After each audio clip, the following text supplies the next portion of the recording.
Senhores ministros, está aberta a sessão. O secretário lerá a ata da sessão anterior.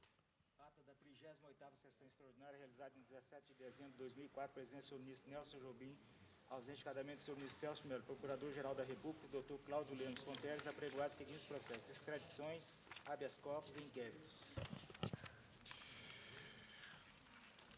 Senhores ministros, para breve comunicação, eu informo que, a partir da abertura do recesso, ou seja, a partir do dia 19 até o dia 31, ingressaram no tribunal 518 feitos, ou seja, pedidos habeas corpus, enfim. Desses 518 feitos, 289 foram decididos pela ministra Ellen Grace, que exerceu a jurisdição durante o primeiro até o dia 15 de janeiro, e 229 foram apreciados por mim do dia 17 de janeiro a 31, e Ellen do dia 17 de dezembro até o dia 14 de janeiro. E nós tivemos um movimento grande em relação a isto. Quero dizer também aos senhores que o levantamento que fizemos no final do ano, não no dia 31, no dia 17, mas no dia 9 de dezembro de 2004, nós temos em tramitação no tribunal, naquele momento tínhamos em tramitação 101.454 processos. Vejam, em tramitação. Dentro desse conjunto todo, nós temos como elemento de informação, que desse conjunto, 91% são feitos para tramitação monocrática e 9% são feitos para tramitação plenária, turma e pleno. E desse conjunto todo, também um dado que eu daria aos senhores, é de que 36% dos 101.000 correspondem a recursos extraordinários, 58% agravos de instrumento, que acabam se confundindo em recurso extraordinário, e 6% os demais, ou seja, habeas corpus e ADIs. E são as ações originárias, que são poucas, não são inexpressivas no sentido numérico. E, de outra parte, também, nós vamos fazer uma sessão administrativa para discutir alguns aspectos, mas eu anunciava também o seguinte: nós tivemos, o que é também assustador, no período de outubro de 2003 a setembro de 2004, porque não adianta, no nosso entender, de que a gente faça levantamentos de 10 anos atrás. Vamos ver qual era o estado da arte no último ano. E, neste último ano, considerando o período, o corte que foi feito é exatamente o período compreendido entre outubro de 2003 a setembro de 2004. Nesse período, onde parou o passivo de 101.000, nós tivemos algo também que é complicado. A média mensal de processos protocolados, nesse período, a média mensal foi de 6.530 feitos, protocolados em média. E nós tivemos uma média mensal de processos baixados, considerando, então, o protocolo como entrada e a baixa como saída, nós tivemos uma média de 3.488 processos. O que significa que nós temos um déficit de em torno de 3.000 processos, que, multiplicados por 12, representam um crescimento vegetativo do nosso passivo de 138.000 para o final deste ano, depois 160.000 para o final do ano que vem, etc. Daí porque nós estamos tomando algumas providências no sentido da redução dos tempos necessários para a decisão e a tentativa do aumento dessas baixas. É claro que, eventualmente, nós teremos a possibilidade de alguns mecanismos que foram introduzidos pela reforma constitucional para reduzir a entrada, mas também temos que trabalhar em relação a otimizar a saída. Porque, vejam bem, se nós continuarmos neste, digamos, ritmo de entradas e saídas com um estoque de 101.000, nós só precisaríamos, na média, 60 meses para zerar e estabelecer um zero, ou seja, 5 anos. O que é absurdo no sentido E aí porque nós vamos ter que trabalhar com alguns projetos, inclusive de circulação dentro do tribunal dos próprios projetos. Os senhores terem uma ideia, do levantamento nesse mesmo ano, o tempo médio de julgamento das decisões médio. E quando eu estou falando em tempo médio, está incluído, inclusive, o tempo consumido pela Procuradoria da República, o tempo consumido por medidas, todo o conjunto. O tempo médio das decisões monocráticas, nesse período de um ano, foi 289 dias. O tempo médio. Quando eu falo 289 dias, é o protocolo e a baixa, o conjunto. Não é só o processo decisório. E nas colegiadas, o tempo médio é de 475 dias, o que é também extraordinariamente elevado. E aí vem uma coisa, nós determinamos uma possibilidade de dividirmos as etapas intermediárias, ou seja, entre o protocolo e a baixa, para termos algumas medidas administrativas de redução dos dias. Os senhores têm uma ideia? O protocolo e a atuação, nesse ano examinado, consumiu 18 dias. A conclusão, 1 dia, não tem problema. A média, vejam bem, a média das decisões monocráticas, no que diz respeito ao gabinete do ministro, quando eu digo gabinete do ministro, não estou referindo na mão do ministro, estou me referindo à entrada do gabinete, ouvir o procurador, voltar, diligências, não sei o quê, deu 140 dias. A publicação, 28 dias. E a certidão do trânsito de julgado, 85 dias. 29% do prazo está exatamente na certificação do trânsito de julgado. E a baixa, depois do trânsito de julgado, leva 20 dias.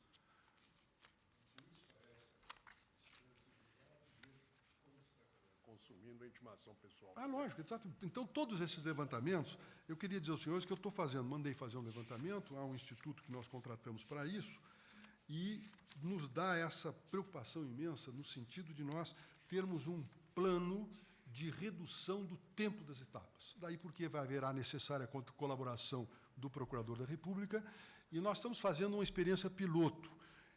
Tomamos o gabinete do ministro Gilmar Mendes como um gabinete experimental. E estamos verificando as etapas dentro do gabinete do ministro Gilmar Mendes para verificar o que a gente pode racionalizar em termos de redução de tempos. E depois, eventualmente, discutir a eventualidade de se adotar isso nos outros gabinetes, que é a hipótese. Agora, o nosso objetivo fundamental, e nós temos condições, e este é a grande notícia desse levantamento, é que nós temos condições no que diz respeito, por exemplo, vejam bem, no que diz respeito às monocráticas, nós tivemos um melhor resultado das monocráticas, um período de 140 dias, que foi exatamente uma decisões que foram tomadas num determinado mês. Foi no período em que nós tivemos menor tempo. E o maior tempo das monocráticas foi 336 dias, na média. Então, nós temos práticas no próprio tribunal existentes que possam conduzir aos 140 dias. E aí nós reduziríamos esse tempo. E reduzido esse tempo, nós temos condições de reduzir também. Somada a possibilidade da redução das entradas, nós reduzirmos também o tempo de saída. E esses dados todos, eu queria, depois de uma sessão administrativa, examinar exatamente com os senhores, e demonstrar esses dados, para que nós possamos, então, otimizar esses trabalhos. Agora, evidentemente que aí surge a possibilidade de uma grande solidariedade que será que estabelecer não só entre os próprios ministros, mas também entre o corpo administrativo.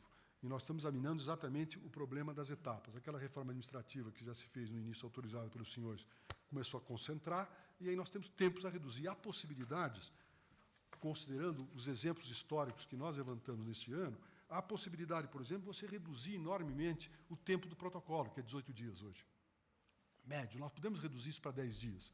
Ou seja, para chegar, por exemplo, a 172 dias, saindo de 289 para 170, ou reduzir 100 dias, nós podemos estabelecer reduções nessas etapas e otimizar essas situações.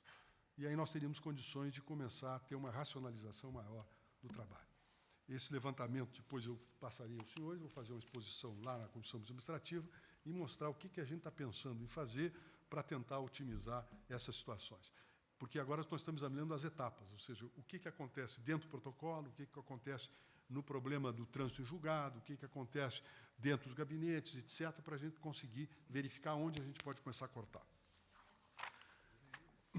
E essas são as notícias aos senhores, e devemos dizer também que, considerando a aprovação, a promulgação do texto da Constituição, nós, depois de decidirmos algumas ADINs que são condicionantes, inclusive, nós deveremos ter uma preocupação imediata, é a remessa do projeto da Lei Orgânica da Magistratura Nacional, cujo nosso relator, o conjunto de relatores, eu tenho a impressão que é o ministro Peluso e o ministro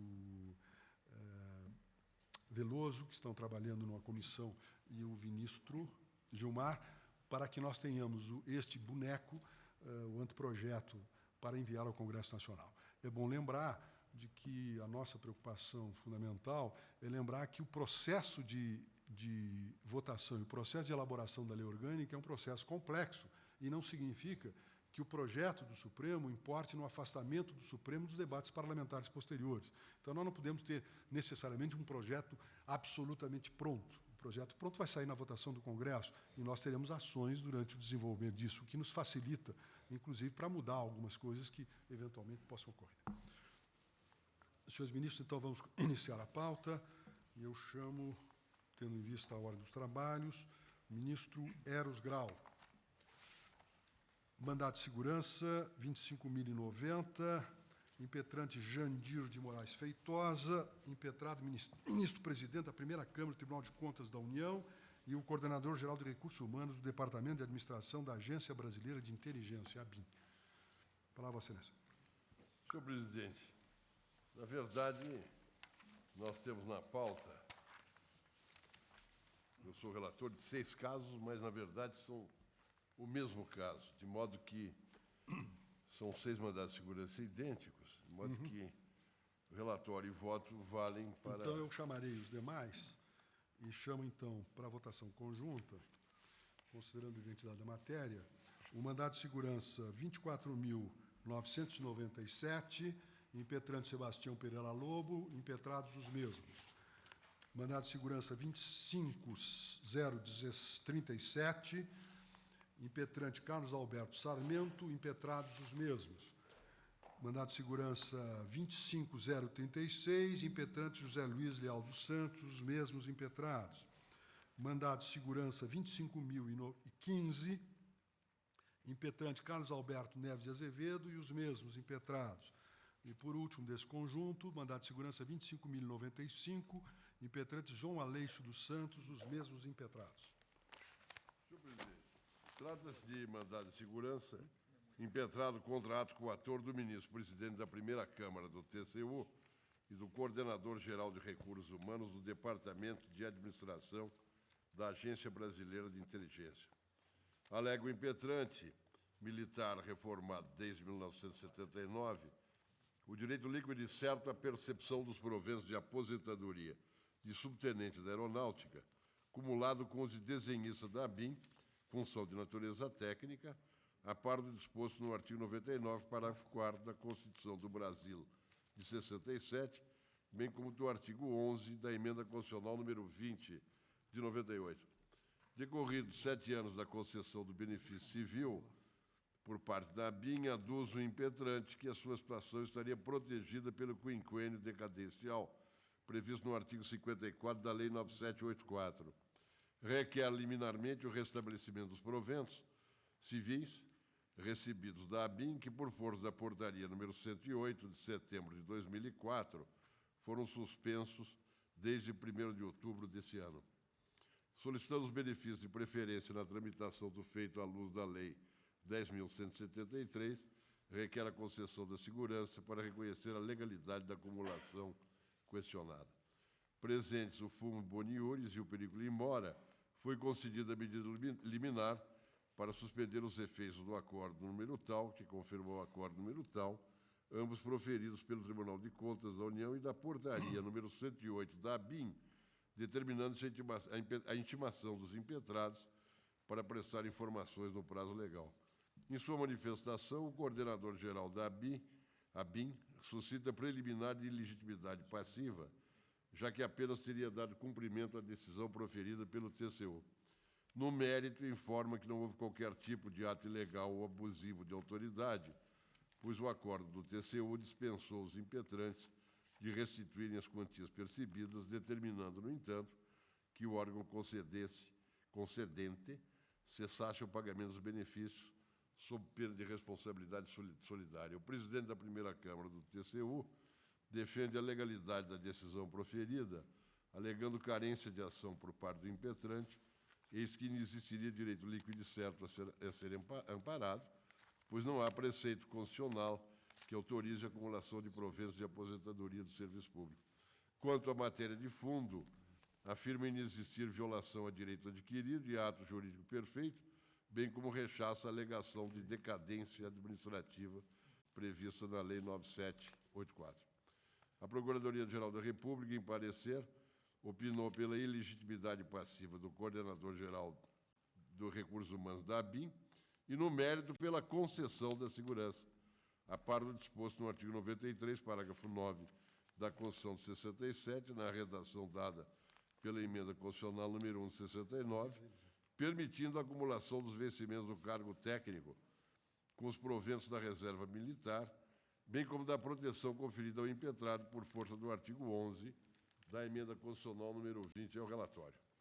Ministro Marco Aurélio, eu concito Vossa Excelência, dentro desse contexto, existe também o mandado de segurança 24.958, que é o que tudo indica, é a mesma matéria. Eu passo a palavra a Vossa Excelência. Situação, presidente, idêntica, com o pormenor de que afastei da relação processual o chefe, o coordenador-geral de Recursos Humanos do Departamento de Administração da Agência Brasileira de Inteligência, do Gabinete de Segurança Institucional da Presidência da República, já que o órgão se limitou a cumprir a decisão do Tribunal de Contas da União. E, no caso, se articula mais na impetração com a passagem do tempo, né? Como se houvesse a decadência relativamente à homologação da aposentadoria pelo Tribunal de Contas da União. É o aditamento que faço e tenho o relatório do caso como implementado. Perfeito. Vamos, então, para ordenar o julgamento. Nós colheríamos o voto do ministro Eros Grau e, em seguida, o voto do ministro Marco Aurélio, e depois prosseguimos pela ordem. Ministro Eros Grau. Bom, de início, senhor presidente, acolho a preliminar de ilegitimidade passiva do coordenador de recursos humanos da ABIN, visto tratar-se de mero executor. Todos de acordo? Todos de acordo, pode prosseguir. No que diz respeito à decadência administrativa alegada pelo impetrante, a jurisprudência desta Corte tem entendido que o ato de aposentadoria configura ato administrativo complexo, aperfeiçoando somente com o registro perante o Tribunal de Contas. Submetido, pois, à condição resolutiva, não se operam os efeitos da decadência antes da integração da vontade final da administração. Ministro Marco Aurélio, sobre a decadência? Hein? Sobre a decadência? Sim, a decadência, presidente, eu a estou afastando, já que há um envolvimento, no caso de um ato complexo, e o aperfeiçoamento pressupõe, né, a prática final. Todos de acordo? E agora, no meu caso, só não temos a declaração de legitimidade, porque já foi formalizada e precluiu. Pode prosseguir, ministro Eros Grau. Todos acolho, então. O ato de reforma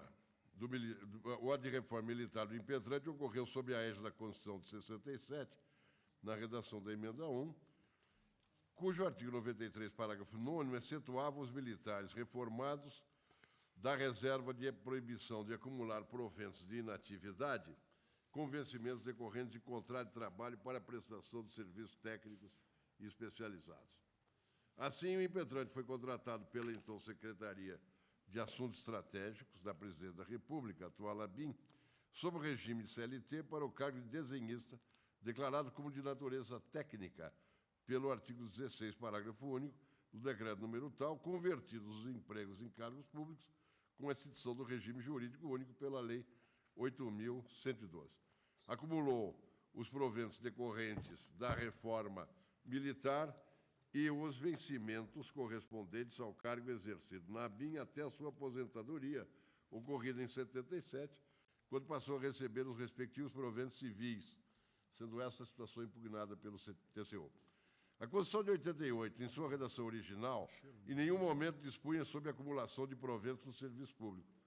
Somente com a edição da Emenda Constitucional número 20, disciplinou-se a acumulação de proventos e vencimentos a partir da data da sua publicação, acrescentando o parágrafo 10 ao artigo 37 da Constituição do Brasil, que vedou a acumulação de proventos civis e militares com vencimento de cargo e emprego em função pública. Ressalvou, no entanto, situações previstas no seu artigo 11. A vedação prevista no artigo 37, parágrafo 10 da Constituição, não se aplica aos membros de poder e aos inativos e servidores militares que, até a publicação da emenda, tenham ingressado novamente no serviço público por concurso público de provas ou de provas de títulos e pelas demais formas previstas na Constituição, sendo proibida a percepção de mais de uma aposentadoria pelo regime da Previdência, que se refere ao artigo 40, etc. Ficou ressalvado, desse modo, até a data da publicação da emenda, a percepção de proventos, fossem eles de natureza civil ou militar, acumulada com remuneração do serviço público. O preceito, outro sim, vedou a concessão de mais de uma aposentadoria pelo regime de previdência dos servidores civis, previsto no artigo 40 da Constituição. Não há, note-se bem, qualquer menção à concessão de proventos militares, estes previstos nos artigos 42 e 142 da Constituição. Tendo o impetrante sido reformado na carreira militar e posteriormente aposentados como servidor civil, não houve acumulação de proventos decorrente do artigo 40 da Constituição do Brasil, vedada pelo artigo 11 da emenda 20, mas a percepção de provento civil, regime próprio do artigo 40, acumulado com provento militar, regime próprio do artigo 42, situação que não é abarcada pela proibição constante da emenda. Nesse sentido, o precedente julgado por esse plenário, no último dia 8 de setembro, mandado de segurança 24472, relator o ministro Marco Aurélio, nos termos do qual entendeu-se que a Constituição do Brasil, de 67, bem como a de 68, essa na redação anterior à emenda 20, não obstavam o retorno do militar reformado ao serviço público e a posterior aposentadoria no cargo civil, acumulando-se os respectivos projetos. Ante exposto, afigura-se perfeitamente legal a acumulação de proventos de aposentadoria, motivo pelo qual concedo a segurança para determinar a cassação do acordo número tal e do acórdão tal, ambos proferidos pelo Tribunal de Contas em processo administrativo, no qual figuro como interessado o impetrante, restabelecendo o pagamento de seus benefícios. É o voto. Ou são os votos. Eu voto em sentido idêntico, ressaltando o que já veiculado pelo relator quanto à regência da matéria.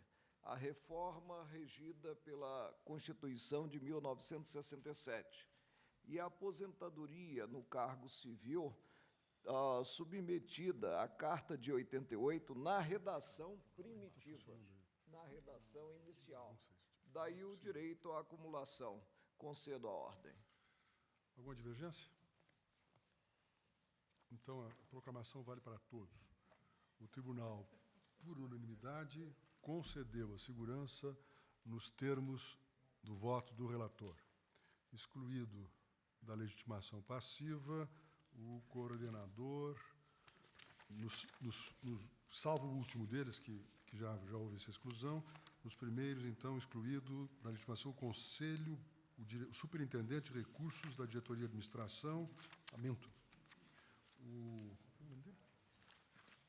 o Coordenador-Geral de Recursos Humanos do Departamento de Administração da Agência Brasileira de Inteligência. Ministro Eros Grau ainda. Não, ministra Ellen Grace, minto. Ministra Ellen Grace, mandato de segurança 22.094. Está da seguinte forma: após o voto, o ministro Nery da Silveira, que indeferiu o mandato de segurança, foi arguída pelo ministro Moreira Alves a inconstitucionalidade do artigo 7º, inciso 1º, da Lei 8162, à vista do artigo 5º, inciso 36 da Constituição Federal e do artigo 100 da Lei 8112. Em consequência, suspendeu-se o julgamento para abrir vista dos autos ao Procurador-Geral da República, independente de publicação de acordo.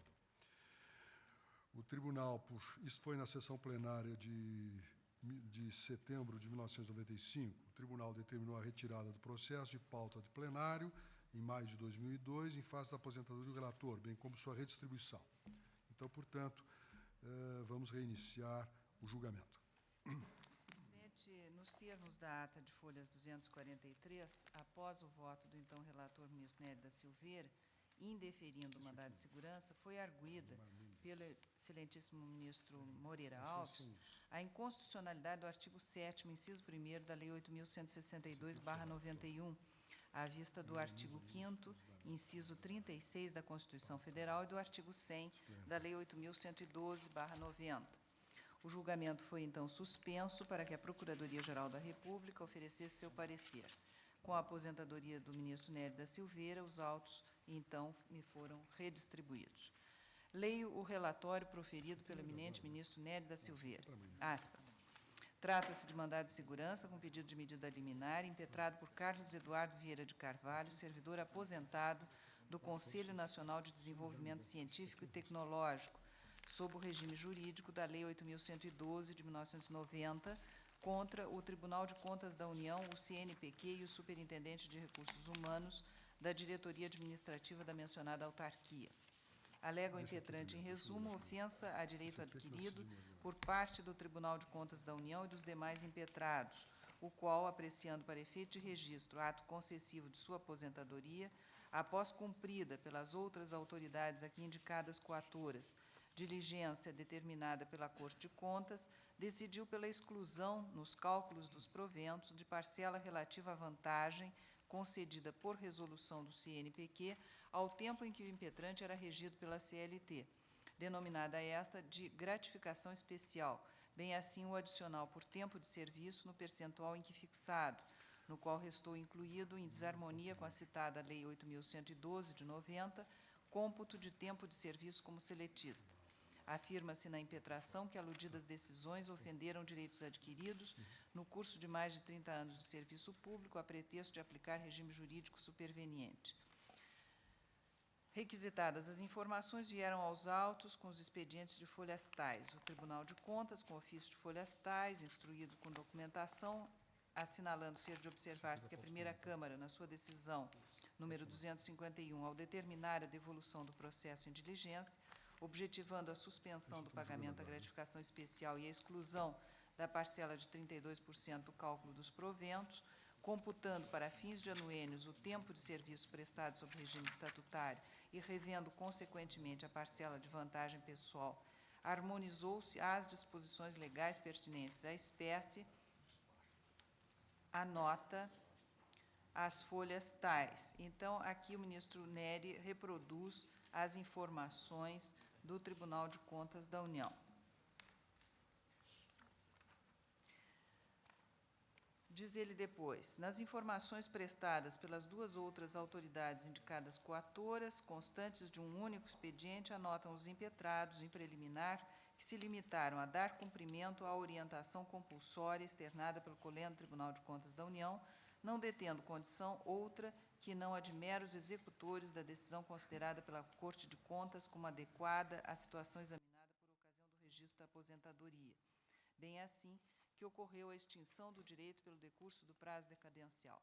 Sustentam no mérito a regularidade do ato inicial praticado internamente pela autarquia, que sempre foi o de respeitar os direitos que se achavam integrados à esfera patrimonial dos seus servidores a longa data, razão porque, ao calcular os proventos da aposentadoria do impetrante, apenas procurou manter as parcelas que por ele já eram auferidas.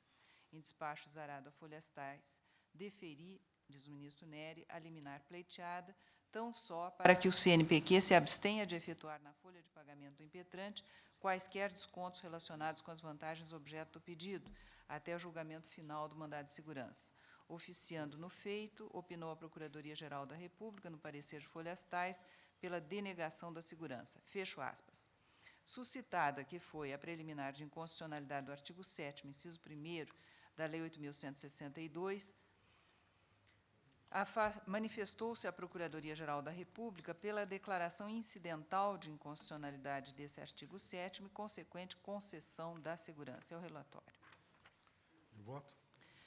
Senhor presidente, preliminarmente, conheço do mandado de segurança contra o CNPq e contra o Tribunal de Contas da União, eis que a alegada ilegalidade decorreu de ato de convergência de vontade de ambos os órgãos. O Tribunal de Contas apontou a ilegalidade na inclusão de 2 parcelas no cálculo dos proventos, negou registro ao ato de aposentadoria e baixou-o em diligência. O CNPq, embora a tanto não estivesse obrigado, acatou a interpretação do Tribunal de Contas e expediu novo ato de aposentadoria. Este ato recebeu o registro no Tribunal de Contas da União, e é esse mesmo o ato que está sendo agora impugnado. No que diz respeito à alegação de decadência, entendo que ela não ocorreu, pois o novo ato de aposentadoria foi publicado em 15 de maio de 94 e o mandado de segurança ajuizado em 14 de setembro seguinte. No mérito, observo serem 2 as parcelas em discussão: a gratificação especial de 1/12 sobre a soma dos vencimentos e vantagens e o percentual de 32% referente ao adicional por tempo de serviço. Quanto ao adicional por tempo de serviço, matéria objeto da supracitada inconstitucionalidade do artigo 7º, parágrafo 1º da Lei 8.162/91, a Procuradoria-Geral, em parecer da lavra da subprocuradora doutora Sandra Quirô, aprovado pelo então Procurador-Geral, do professor Geraldo Brindeiro, manifestou-se a folhas tais nos seguintes termos: esta Corte já se pronunciou entendendo ser inconstitucional o artigo 7º, inciso 1º da Lei 8.162, quando do julgamento do RE 221.946. Restou pacificada, portanto, a questão relativa ao direito adquirido dos servidores públicos federais à contagem do tempo de serviço prestado mediante contrato de trabalho para efeito de concessão de anuênios. Face ao exposto, opina o Ministério Público pela declaração de inconstitucionalidade do referido artigo 7º, consequente concessão da segurança. Assim, quanto a esse item, aos anuênios, observo que, de fato, em 29 de outubro de 1998, quando do julgamento do RE 221.946, de que foi relator o eminente ministro Sidney Sanches, a matéria foi decidida por este plenário. O correspondente acórdão recebeu a seguinte ementa, aspas, são inconstitucionais os incisos 1 e 3 do artigo 7º da Lei 8.162/91, porque violam o direito adquirido dos servidores que, por força da Lei 8.112, foram convertidos de seletistas em estatutários, já que o artigo 100 desse diploma lhes atribuíra o direito à contagem do tempo de serviço público para todos os efeitos, inclusive, portanto, para o efeito do adicional por tempo de serviço e licença-prêmio. Fecho aspas. No mesmo sentido, posteriormente, o RE 222.199, Moreira Alves, 222.320, também Moreira Alves, RE 227.883, Otávio Galotti, 222.029, Nelson Jobim. Assim, com a inconstitucionalidade do artigo 7º, inciso 1º da Lei 8.162, resta assegurada ao impetrante a contagem do tempo de serviço para todos os efeitos, razão pela qual não há ilegalidade nessa inclusão do adicional por tempo de serviço. Quanto à gratificação especial de 1/12 sobre a soma dos vencimentos e vantagens, cumpre observar que a jurisprudência da Corte é firme no sentido de que não há direito adquirido a regime jurídico. Dessa forma, desde que não tenha ocorrido diminuição da remuneração global recebida, não há se falar que as parcelas percebidas ao tempo de seu ingresso no regime jurídico da Lei 8.112 tenham se incorporado ao patrimônio jurídico do servidor. Neste sentido, colho precedentes, dentre os quais o RE 241.884, Sepúlveda Pertence, e 293.578, Ilmar Galvão. Nas razões formuladas pelo CNPq perante o Tribunal de Contas, conforme cópia em anexo às informações prestadas neste mandado de segurança,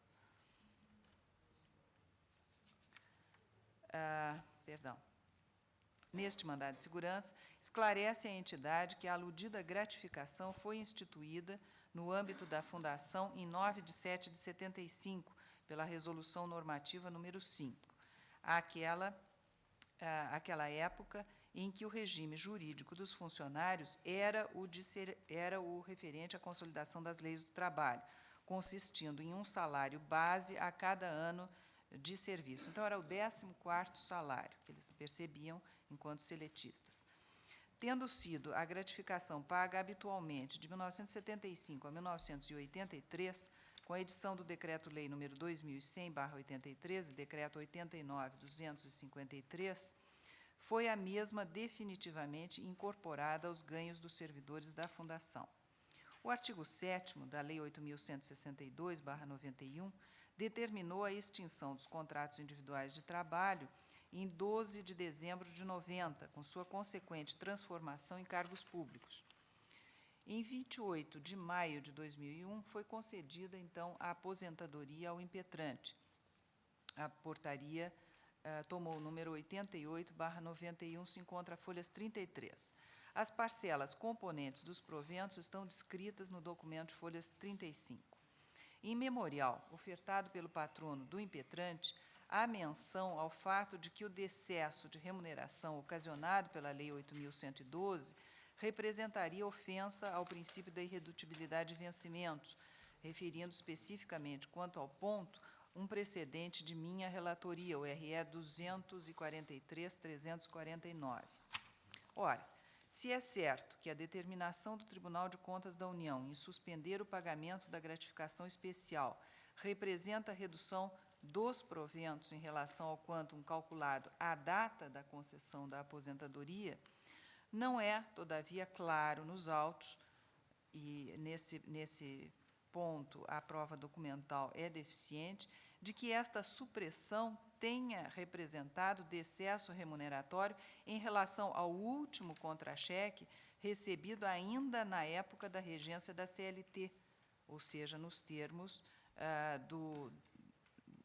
até o dia 12 de dezembro de 1980, como determinado pelo artigo 7º da 8.162. Portanto, o que eu verifico é que esse decesso ele não tem que ser verificado entre valor de aposentadoria concedida e agora, depois dessa retificação procedida pelo Tribunal de Contas da União. Mas, ao momento em que passou do regime seletista para o regime estatutário, se houve ou não alguma diferença. E esta prova não está nos autos.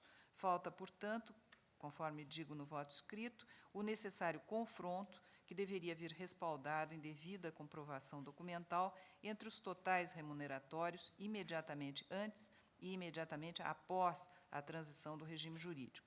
É esse momento de transição que interessa para aferir a ofensa ao princípio da irredutibilidade de vencimentos, não a data de concessão da aposentadoria. A ausência da referida prova impede a concessão da segurança no tópico referente à gratificação especial. E eu vou até um pouco mais adiante, verificando a documentação dos autos, e ao que parece, pelo que aqui se verifica, realmente, no cálculo da aposentadoria, houve até um acréscimo.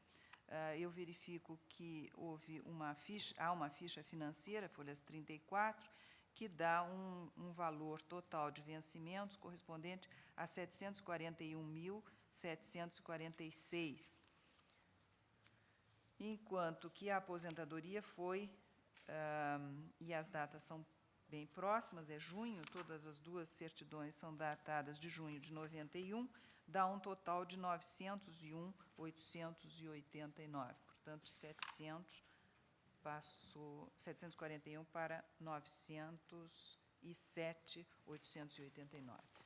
De modo que, com base nessa constatação e na argumentação que acabei de desenvolver, eu defiro, em parte, a segurança para assegurar a inclusão dos anuênios nos cálculos dos proventos de inatividade do impetrante, cassando, em parte, a liminar de folha 198, no que concerne à gratificação especial de 1/12, calculada sobre a soma dos vencimentos e vantagens. Em relação ao anuênio, Vossa Excelência entendeu a inconstitucionalidade do inciso primeiro. Acompanhando daí porque, a na linha definição já decidida. já do Em plenário. relação a 1/12, o fundamento é é que não há demonstração de que essa redução de salário tenha sido verificada no momento da transposição de um regime para outro. O que se alega é que a aposentadoria foi concedida num determinado patamar numérico e que, posteriormente, por força da revisão do Tribunal de Contas, houve essa redução. E, segundo eu verifiquei dos autos e procurei demonstrar, primeiro que não há prova de que tenha havido diminuição de valor no momento da transposição de um regime para outro. E, em segundo lugar, eu entendo que não é o momento da aposentadoria de se verificar isso, mas aquele momento anterior. Não há prova nos autos. Algum ministro quer abrir a discussão? Presidente, eu pediria apenas uma confirmação por parte da ministra relatora. O tribunal enfrentou a articulação de inconstitucionalidade do inciso 1 do artigo 7º da Lei 8.162, no que esse dispositivo excepcionou a contagem de tempo de serviço para efeito de anuênio, relativamente àqueles que, antes da Lei 8.112, estiveram regidos pela CLT, e concluiu pela inconstitucionalidade desse dispositivo. Matéria, portanto, já apreciada. Acompanho, presidente, nessa parte a relatora. E peço vênia à Sua Excelência para concluir que, quando do aproveitamento do impetrante, considerado o regime dito estatutário, que para mim é contratual, antes disposto no artigo 13 da Lei 8.112, de 90, tinha ele uma situação constituída e lhe foi imposto, sem que emitisse vontade a respeito, o regime da 8.112. Ora, parcelas que vinha percebendo no regime pretérito hão de ser preservadas como vantagem pessoal. Não se trata aqui E é o que tudo indica foram, ministro Marco Aurélio. Esse valor foi absorvido como vantagem pessoal. Apenas no momento da aposentadoria voltou-se a calcular aquele montante. É assim que percebo. Na aposentadoria, mas sem a exclusão daquela parcela considerada anteriormente. É o que esse tribunal tem afirmado várias vezes, ministro Marco Aurélio. Não há direito adquirido ao regime jurídico. O regime jurídico da CLT era um, e passando para o regime estatutário, o que não pode haver é uma diminuição de valor da retribuição do servidor. Aquela parcela, que era um 14º salário, não existe no regime estatutário e, portanto, não poderia permanecer. O valor correspondente foi incorporado como uma vantagem pessoal. Vantagem pessoal com extinção. Mas foi incorporado na remuneração dele. Ou, pelo menos, não se fez prova de que não tenha sido. É esse momento, Porque neste momento que tinha que ser feita a prova. O que se se alega nos sustenta, autos... Vossa Excelência não ressalva a via ordinária diante da inexistência de prova quanto a esse... Essa via está sempre aberta ao autor para demonstrar. Então, ficaria para demonstração. Porque se nós proclamarmos a improcedência do pedido formulado, Não, o que eu disse... aí teremos a preclusão quanto ao tema. A motivação sem procedência é por falta de prova. Falta de prova é salva-vida. Ministro Marco Aurélio, o teor do meu voto é pela impossibilidade, face à ausência de prova, de conceder essa segurança.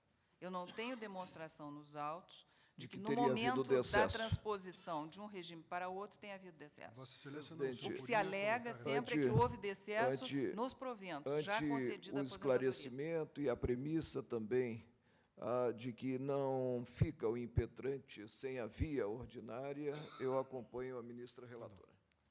Alguma divergência? O tribunal, por unanimidade, concedeu em parte a segurança em relação tendo em vista a declaração de constitucionalidade incidental do inciso 1º do artigo 7º da Lei 8.062/91, nos termos do voto da relatora. Ministro Veloso. Ação direta de inconstitucionalidade 2.895, requerente governador do Estado de Alagoas e requerido o próprio governador e a Assembleia Legislativa. Palavra, Vossa Excelência. Senhor presidente.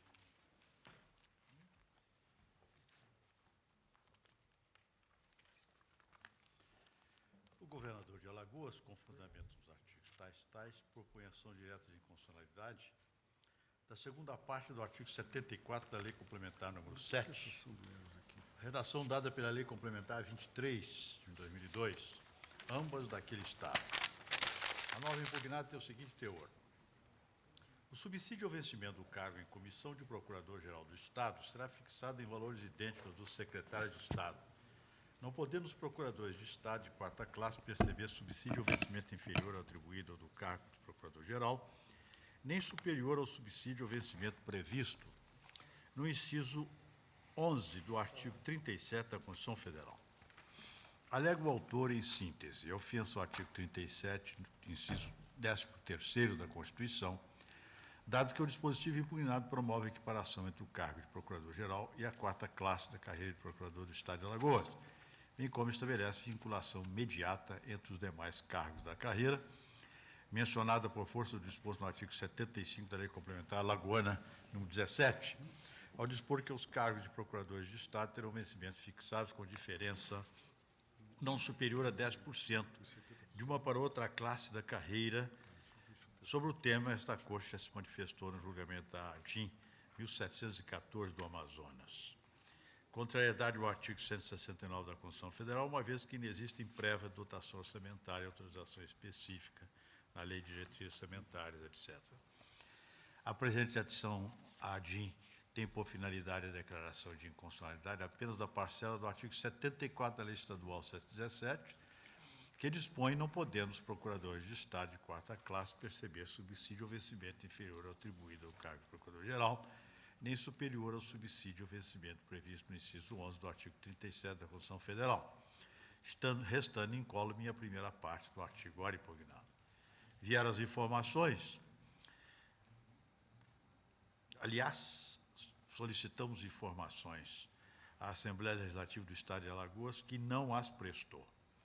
O advogado-geral da União, doutor Álvaro Augusto Ribeiro da Costa, manifestou-se no sentido de que o dispositivo impugnado implica a ocorrência de vinculação e equiparação entre os subsídios ao vencimento dos cargos efetivos da carreira de Procurador do Estado e os do cargo em Comissão de Procurador-Geral do Estado, em ofensa ao inciso 13 do artigo 37 da Lei Boa. Parecer do Dr. Cláudio Fonteles, pela procedência do pedido de declaração de inconstitucionalidade da segunda parte do artigo, etc, etc. É o relatório, senhor presidente. Meu voto.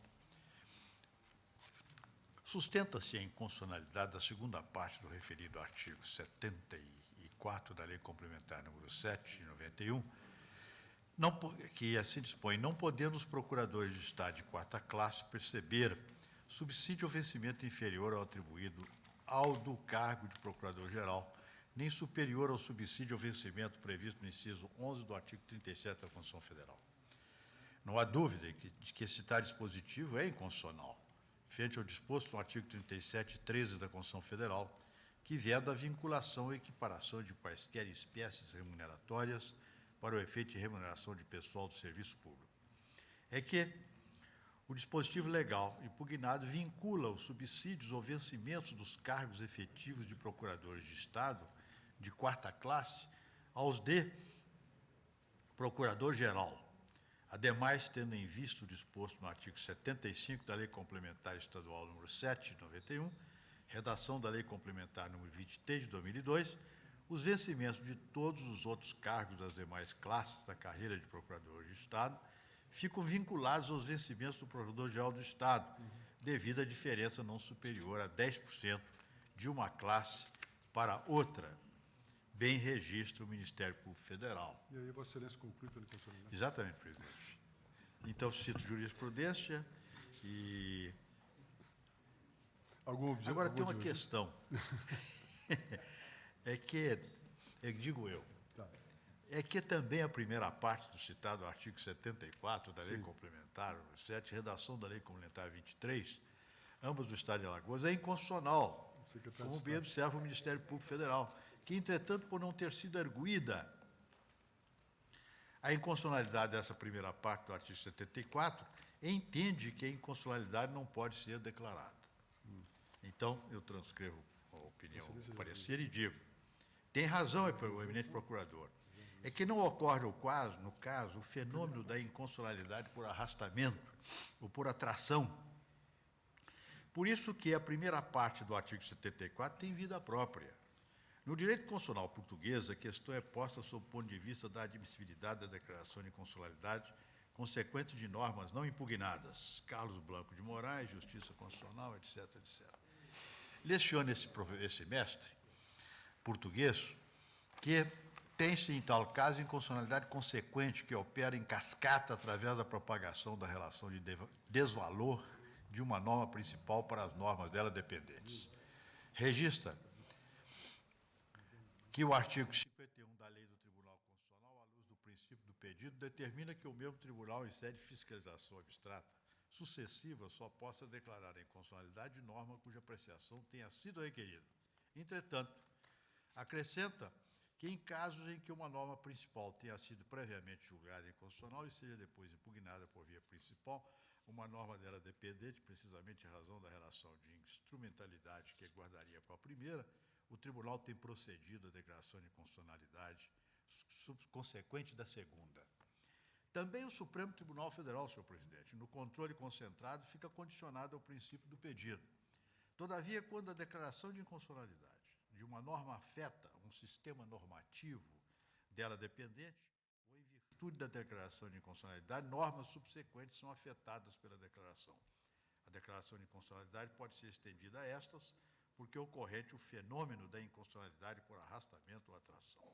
No caso, entretanto, isso não ocorre, já que a primeira parte do citado artigo 74 da Lei Complementar número 7 das Alagoas tem vida própria. É uma pena, entretanto, que o pedido tenha ficado restrito à segunda parte, porque a primeira parte do artigo 75 é também inconstitucional.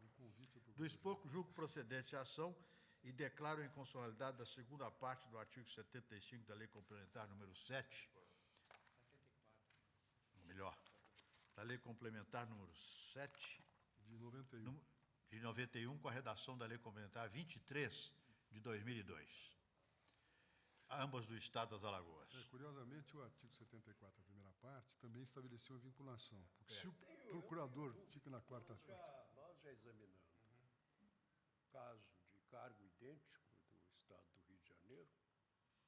Entendemos constitucional na medida em que a legislação estadual dava ao Procurador-Geral do Estado status de secretário de Estado. Então, eu tenho dificuldade apenas em subscrever esse obter dictum sem que o assunto tenha sido posto e sem que se saiba se deu ou não ao Procurador-Geral do Estado em Alagoas esse status de secretário de Estado, como é hoje, eu creio, norma geral no país. Eu estava suscitando essa dúvida aqui com o ministro Brito, porque é quase que uma orientação geral essa de que o Procurador-Geral do Estado tem, se não já o tratamento direto de secretário de Estado, pelo menos o status. Participa do secretariado, não é mais subordinado a nenhum secretário.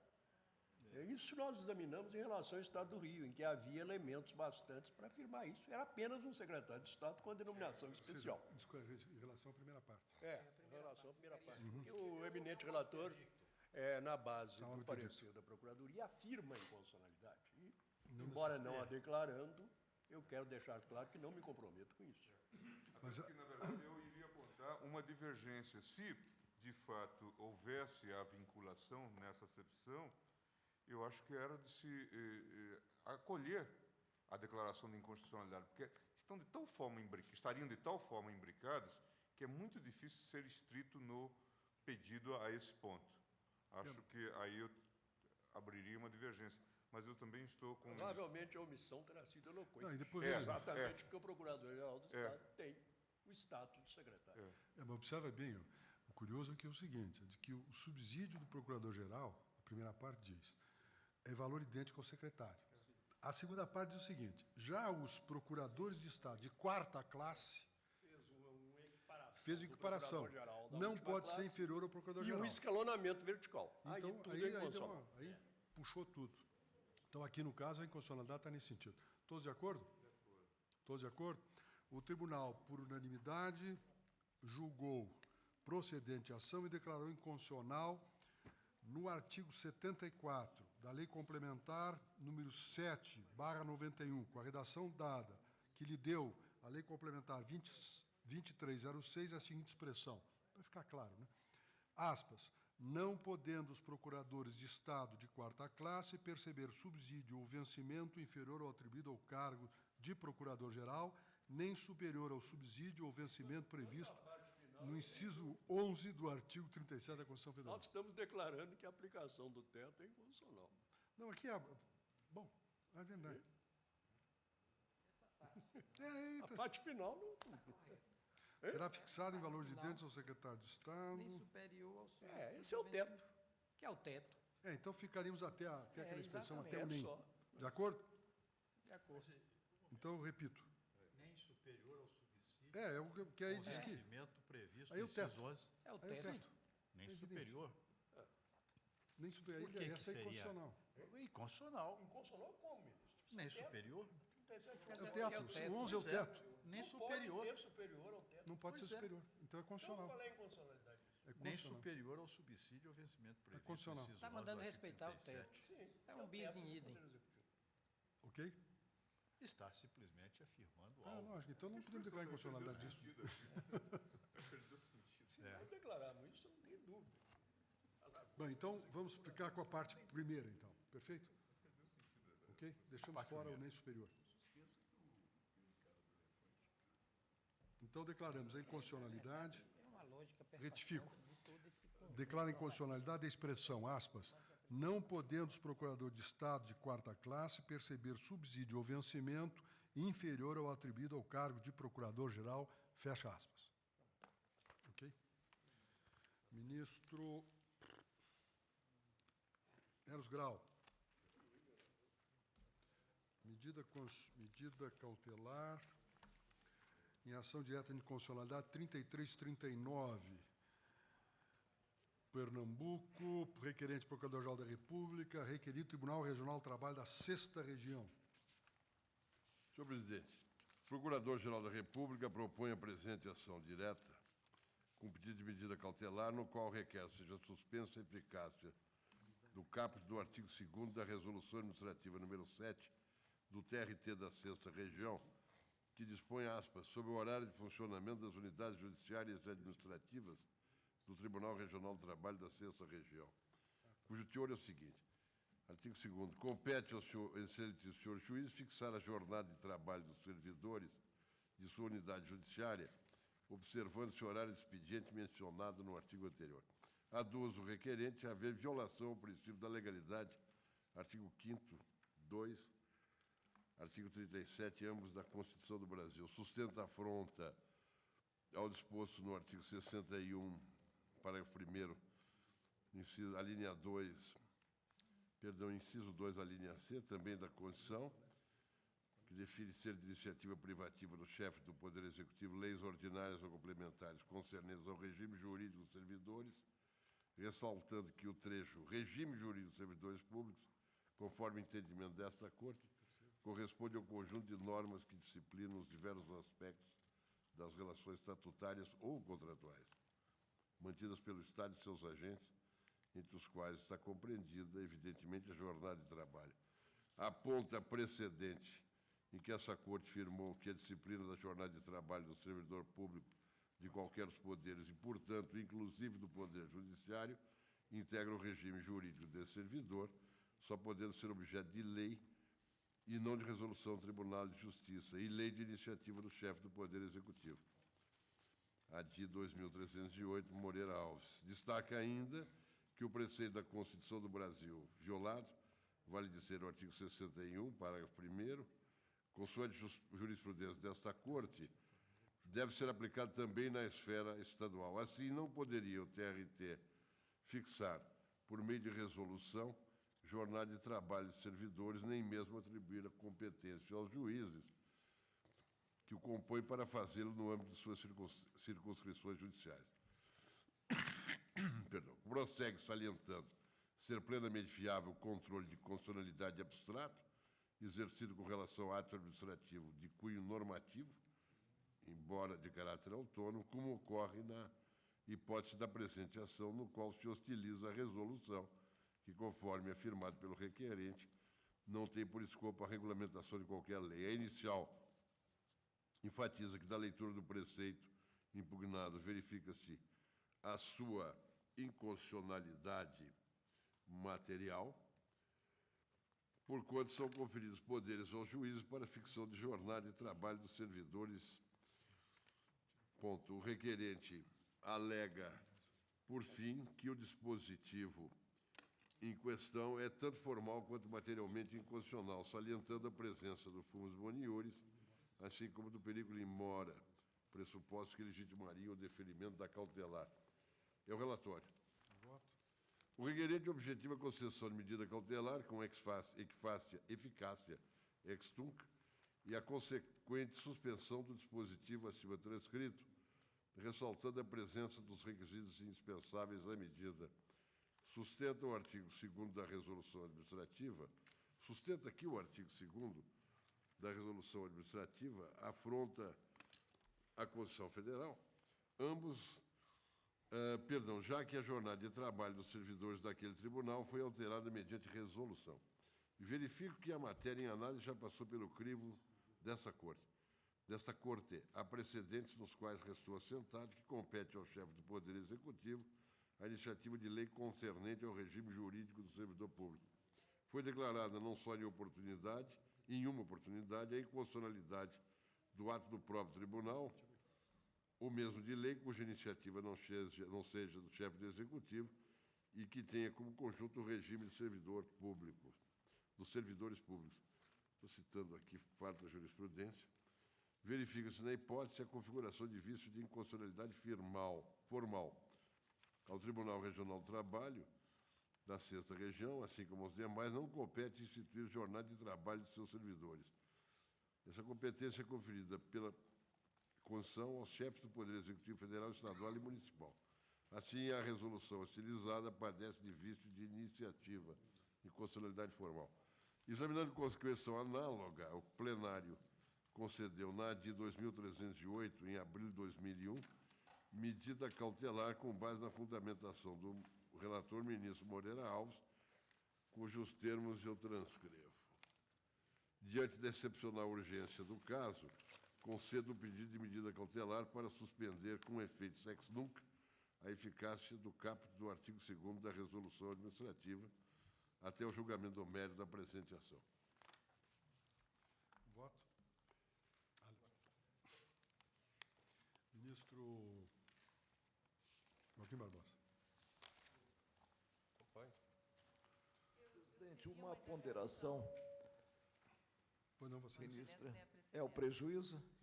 Eu teria apenas uma Não, indagação a fazer ao prejuízo, relator. porque nas informações há notícia de que teria sido convocado o tribunal e vencidos 2 juízes, juiz Hugo Melo Filho e Valéria Gondim, o tribunal teria revogado O artigo 2º. revogado o artigo 2º e parágrafo único da resolução. Tem uma certidão aqui. Hein? Já não dá urgência nenhuma. Quer dizer, a nossa jurisprudência é que prejudica.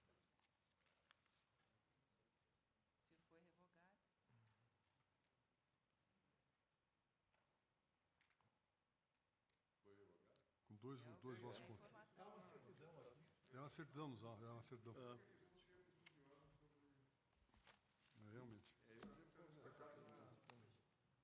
No espelho está dito. É no espelho.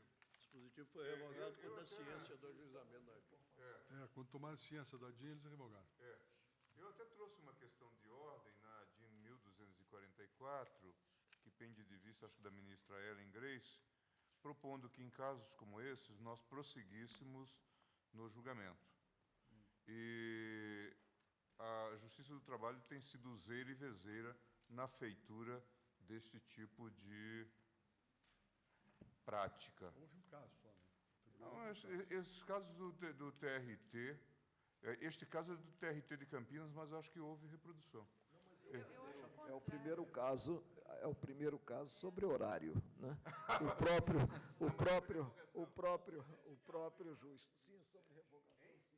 Vossa Excelência que é a mãe do artigo 27. A mãe? Hein? A mãe? É. Você não está sugerindo o quê? Certos partos. Esse é um caso que ninguém cogitaria de mandar os funcionários dessa altura trabalharem de noite para... Não? Não. O efeito... Não tem município mãe, esse negócio jurídico tem hemofroditivo. O controle aqui também tem efeito pedagógico. Tanto é que, em muitos casos, nós temos tido discussões, hoje tem de provimento de declaração de inconstitucionalidade, sem nenhum efeito imediato, tão somente para o fim de assegurar que aquela lei é inconstitucional. E aqui nós temos tido vários casos. Esse caso anterior do Tribunal Regional do Trabalho era o caso, acho que até irritou o ministro Nery da Silveira. Nós estamos em medida cautelar. Vamos definir uma cautelar para suspender a aplicação Inexistente. da lei revogada. do ato Aqui é cautelar, revogado.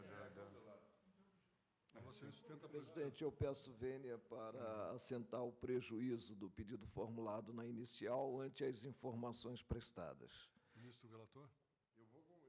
Eu vou aderir deve ter havido alguma... Prejuízo. O que eu quero dizer é o seguinte, quero esclarecer duas coisas. Primeiro, eu não tinha aqui comigo o espelho, e só efetivamente apurei essa circunstância agora consultando os autos. Eu acho que efetivamente está prejudicado esse pedido de liberdade. Efetivamente, me excuso até de O ministro Gilmar diverge. Estou com divergência. Eu acho que tem que se prosseguir no julgamento. É a tese que está pendente de vista da ministra Ellen. Não, hipótese em que, pelo menos que a questão venha a julgamento, e hipótese em que há intuito de fraude e apreciação da questão perante o tribunal. Porque é disso que se trata. Numa situação mais favorável, a Corte refutou a sequência da ADIM, em que se tem um novo texto constitucional e a revogação tácita do diploma, né? Aqui não, a revogação é expressa, né?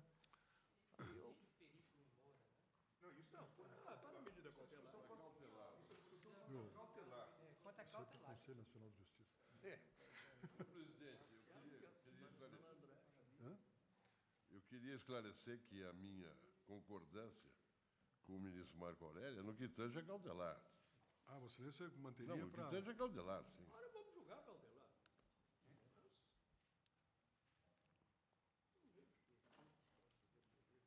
Mas e no mérito? Quer dizer, no fundo, nós julgaríamos o quê? Que é Eu tô inconstitucional o aguardando. que não tem?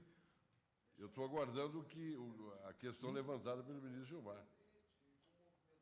Esses assuntos, ao que tudo indica, nós teremos uma Vossa Excelência competência. preconizando medidas, né, para acelerarmos os trabalhos e deixarmos agora esse processo que já E não tem esses objeto. assuntos, na verdade, esses assuntos com a reforma constitucional 45 vai cair na mão do Conselho Nacional de Justiça, que tem capacidade de caçar das ações administrativas. Tanto se pode fazer a leitura rigorosa que faz o ministro Gilmar, Diminuições da jornada de trabalho já consumadas.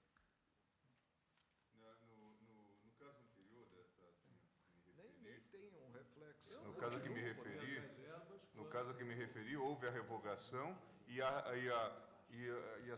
sucessiva repristinação.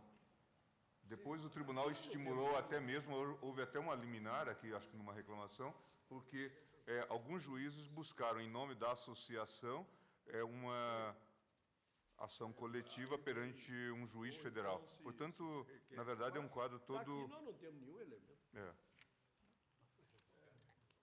Mas eu deixaria em aberto até que nós decidamos este caso. Eficácia exaustiva do ato, né? ministro Gilmar, eu acho que é possível fazer essa leitura mais rigorosa em outras hipóteses. Essa hipótese é tão linear em que tão logo o tribunal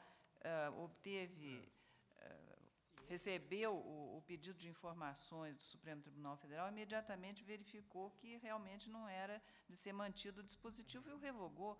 Por que nós vamos prosseguir com esse exame? Prejudicado em toto. Não só a apreciação da liminar, como prejudicado em toto. Mas vamos julgar este caso, porque...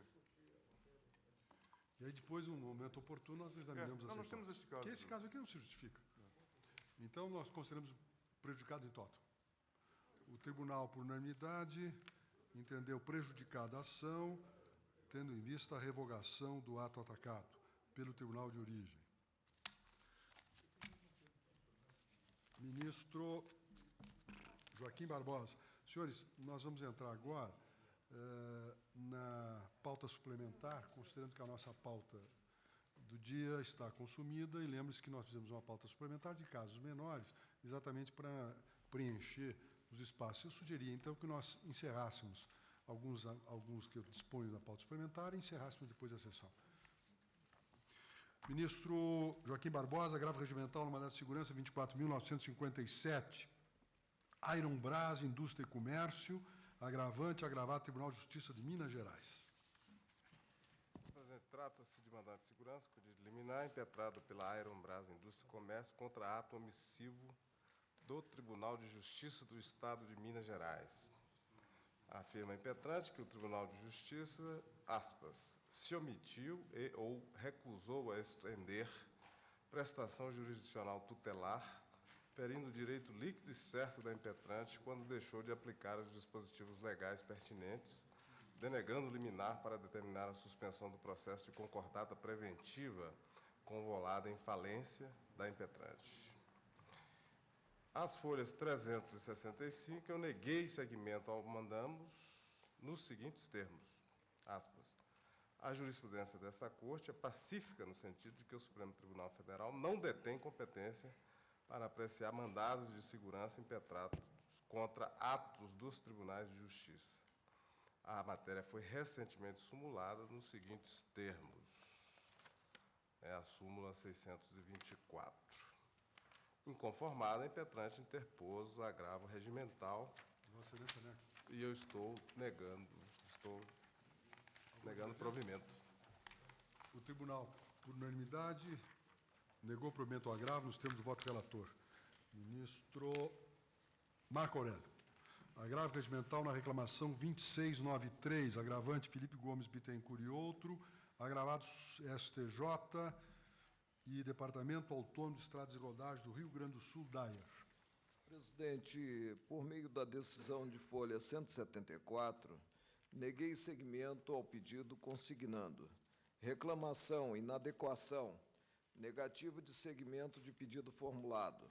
Constata-se que o pleito formulado nesta reclamação visa ao respeito ao que é assentado em idêntica medida, verificando-se verdadeiro círculo vicioso. Descumprida a decisão proferida em reclamação, há de se partir para providências que tornem efetivo o pronunciamento judicial, mostrando-se imprópria a formalização de nova reclamação. Não fora isso, tem-se que, mediante decisão de 28 de novembro de 2003, foi negado seguimento à reclamação 2345.1, na qual deferida a liminar que os ora reclamantes apontam como inobservada.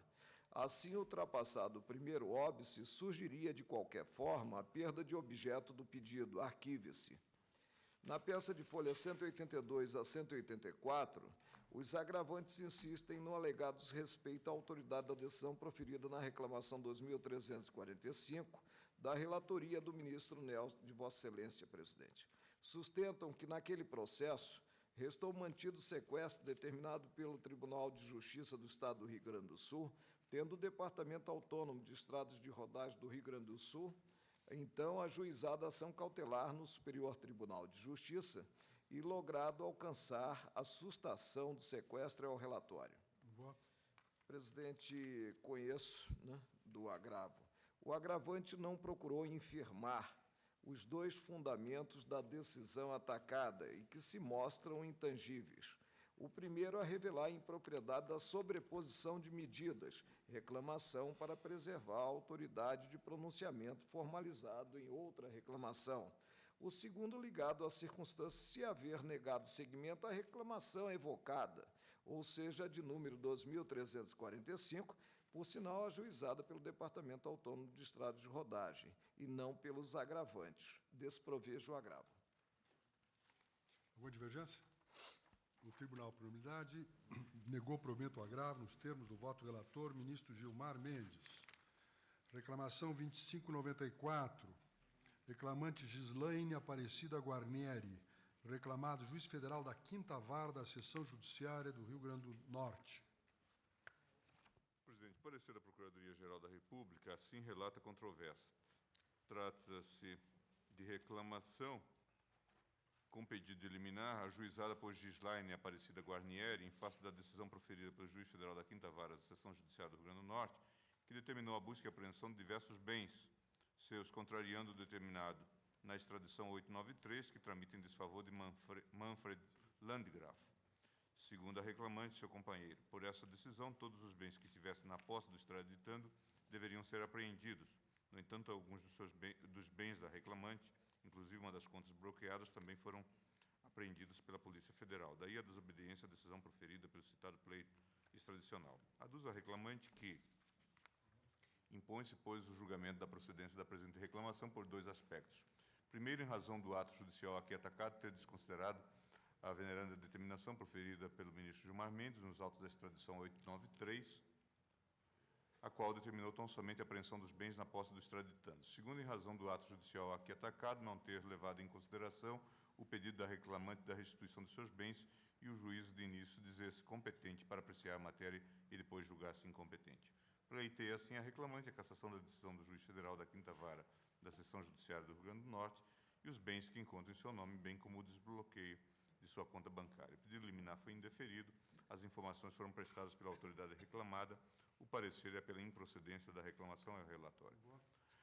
Anota o parecer da Procuradoria-Geral. Em caso a decisão proferida na extradição 893 foi corretamente cumprida, ou seja, foram apreendidos os bens que estavam na posse de Manfred Landgraf e a verificação sobre a quem pertence parte desses valores não é apreciável nessa via eleita, como bem foi salientado nas informações prestadas pela autoridade judiciária, VEBS. Cumpre consignar que nos parece estar a reclamante confundindo a exegese quanto ao cumprimento da decisão oriunda da Suprema Corte. Isso porque a busca e a apreensão determinada quanto a Manfred Landgraf foi efetivada, sendo certo que atingiu bens que os agentes da polícia reputaram ser da sua propriedade e posse. Saber se alguns ou todos, na verdade, pertencem a Gislaine Aparecida Guarnieri é providência que demanda apuração de provas, muito provavelmente na seara criminal e vias oportunas, registrando-se ainda que nenhum documento foi apresentado por ela visando cumprir tal escopo. Na linha adotada pelo Ministério Público, considero que as informações explicitam de modo claro a impropriedade da reclamação. A reclamante não logrou comprovar a propriedade dos bens que postula. Note-se que um dos pedidos da reclamante é o desbloqueio de conta bancária do Banco Banesco. Todavia, a documentação trazida aos autos pela própria reclamante demonstra que tal conta teria sido aberta pela reclamante com o uso de nome falso, o que é objeto de procedimento criminal específico junto à Justiça Federal do Rio Grande do Norte. Quanto aos demais bens, não há prova inequívoca da relação de propriedade. Assim, com base nas informações prestadas e na linha do parecer do Ministério Público, voto no sentido da improcedência da reclamação. Vossa Excelência? No sentido da improcedência da reclamação. É o caso que nós já decidimos até alguma divergência? Em sede de extradição. O Tribunal, por unanimidade, julgou improcedente a reclamação nos termos do voto do relator. E o último processo do dia, ministro Gilmar Mendes, conflito de competência 7128, relator suscitante, juiz de direito da Vara da Fazenda, Acidente, Trabalho e Registro Público de Criciúma, estudado Tribunal Superior do Trabalho. Presidente, parecer da Procuradoria-Geral, da lavra do professor Geraldo Brindeiro, assim sintetiza o conflito. Trata-se de conflito negativo de competência suscitado pelo juiz de direito da Vara de Fazenda, Acidentes de Trabalho e Registros Públicos de Criciúma, tendo como suscitada a egrégia 4ª Turma do Tribunal Superior do Trabalho. O feito original teve impulso em reclamação trabalhista ajuizada por José Carlos Machado, em face do município de Criciúma, estado de Santa Catarina. O reclamante afirma que seu vínculo, ainda que de caráter temporário com o município interessado, se deu sob o modo do contrato de trabalho. Ao final da argumentação, ter sido em sua peça inicial, pede o pagamento de verbas rescisórias, os recolhimentos do Fundo de Garantia por Tempo de Serviço, com a multa do acréscimo de 40%, o pagamento de diferenças salariais e a integração de valores pagos na forma do salário in natura. Reconhecendo-se competente para examinar a causa, a então segunda Junta de Conciliação e Julgamento de Criciúma julgou procedente em parte os pedidos formulados. Feito e enviado à análise do Tribunal Regional do Trabalho, ante a interposição de recurso ordinário pelo ente municipal e o necessário reexame da condenação, a egrégia segunda turma daquela Corte considerou impertinente a tese suscitada pelo recorrente, que clamou pela incompetência absoluta daquela Justiça Especializada. O Ministério Público do Trabalho interpôs recurso de revista. A medida foi conhecida e provida pelo Tribunal Superior do Trabalho, tendo-se, na decisão de folhas, acolhido o arrogo da incompetência daquela Justiça. A Corte consignou na emenda: incompetência da Justiça do Trabalho, contrato temporário realizado sob a égide de lei municipal, incidência do enunciado número 123 do TST. O município contratou o reclamante pelo regime CLT com apoio na lei municipal. Desta forma, quando contratou o reclamante sob o palio da referida legislação municipal, procedeu a um contrato de natureza eminentemente administrativa, estando, portanto, o empregado vinculado ao regime administrativo especial e não às regras pertinentes ao direito do trabalho. Destaque é incompetente essa Justiça Especializada para o feito em questão. Diz a Procuradoria: a conclusão do Tribunal Superior do Trabalho resultou na declaração de sua incompetência absoluta, determinando o envio do feito à Justiça Comum Catarinense. Aportando ao juízo suscitante, o magistrado local formulou o presente conflito negativo, aduzindo que não se reconhece competente. Fundou-se o despacho na perspectiva de que a ação trata de reclamante sujeito às regras da CLT. O parecer da PGR é para que julgue com procedente o conflito, declarando-se a competência da Justiça do Trabalho. A matéria acho que é pacífica e nós já trouxemos aqui. Vossa Excelência conclui que... Portanto, o meu voto, portanto, é no sentido da procedência do conflito com a declaração de competência da Justiça do Trabalho para julgar o feito. Nós trouxemos até outros feitos. Ok? Todos de acordo? O tribunal, por unanimidade, julgou procedente o conflito e reconheceu a competência da Justiça do Trabalho para a administração trabalhista em análise. Senhores ministros, está encerrada a sessão. E confirmada a convocação extraordinária de amanhã.